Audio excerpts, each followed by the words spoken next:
All right, welcome to PR Building Blocks. We're going to talk about how to warm up your joints, your hips, your wrists, shoulders, your hips, say that again, ankles, all sorts of good stuff to get you ready for squatting, pressing, pulling. So, this is courtesy of Diane Food. She taught me how to do all this. So you get this, oh boy, you get this pulled way up in your hip crease. Walking on back, so we can get the hip flexors right here. You want to do this without kettlebells in the way. Trying to be real upright, having this enough band tension to try to pull your femur forward in your hip. And so this is going to lengthen your hip flexors and get you ready for your good extension, triple extension, catapult, all that good stuff. Keeping this back leg real straight, bending your front leg, coming back, coming down, trying to keep your body fairly upright. After you do about 10, 15 of these, get your knee down, push your hips towards your heels, bring your hand up, get a good stretch going here, anywhere from 10 to 40 seconds. Coming back up, keep it on that same leg, switch around to the other side, same deal, you're way up in your hip crease, walking on out. So this is going to get your glute and hammies ready for squatting and pulling. So keeping this back leg straight, you're going to bend over, trying to keep your back really straight, grab onto wherever you can, straighten your leg out. Do this 5 to 10 times, start working down a little bit farther. As you get farther down, you find it'll get a little stiffer. Get a couple more, it'll kind of loosen up a little bit. The goal is to get down all the way flat, straightening that leg out, finding corners, going back a little bit, spend anywhere from 30 seconds to 2 minutes in this position, and then switch sides to the other side. For the sake of time, we won't do that today. And then move this on down.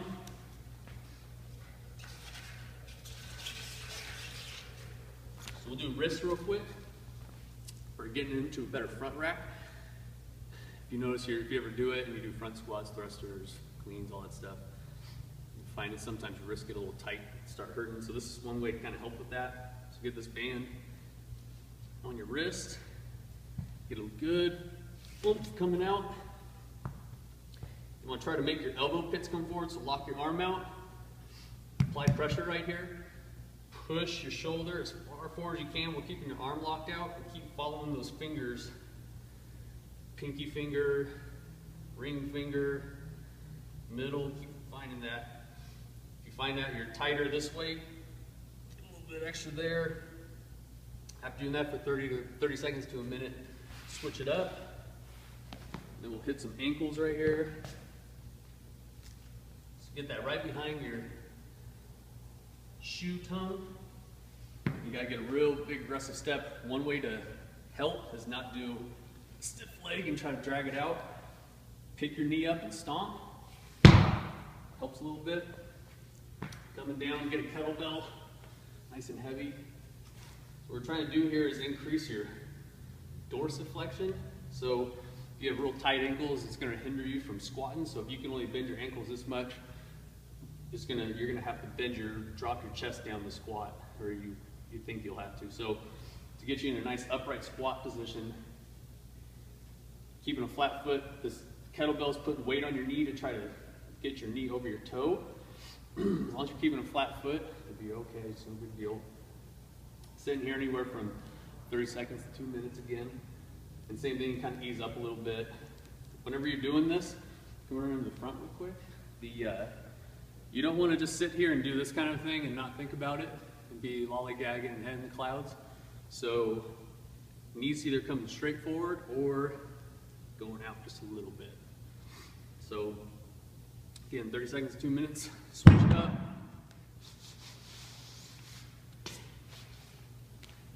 we got the hip front, got the hip back, got the ankles, got the wrists, never really got the shoulders or the spine so much. So for spine, for you ladies, it's going to be at your bra strap line-ish, so about right there.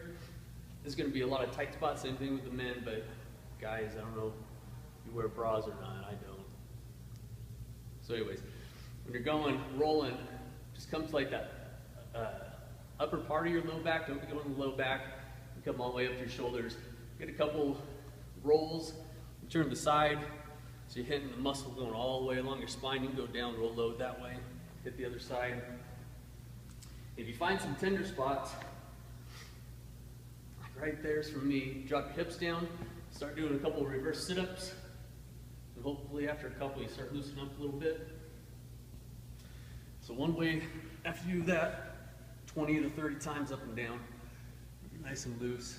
And then for stretching your shoulders out, grab a barbell. Pull yourself with your heels, come down this roller. It's a good way to get your shoulders nice and stretched for those overhead positions. Sticking your head through a little bit. The closer you go with your hands, the more intense it's going to be. So move or start out wide, come a little bit closer, and then start pulling yourself down. The higher that roller gets on your shoulders, the more intense it's going to be. So do that a couple times. You start feeling a little more loose. Hopefully, after doing all that, start. So I just did my right side. No, I'm sorry. Did my left side. So we'll see if going in the bottom of a front squat is helping at all. So maybe you'll see a little bit of my left leg being able to get out there a little bit more, but I did do my right ankle or my right wrist, so kind of messed up a little bit. It is a little bit better range of motion, not too much. And that's it. So if you want to follow that, it's a good way to start warming all your joints up. See you next time.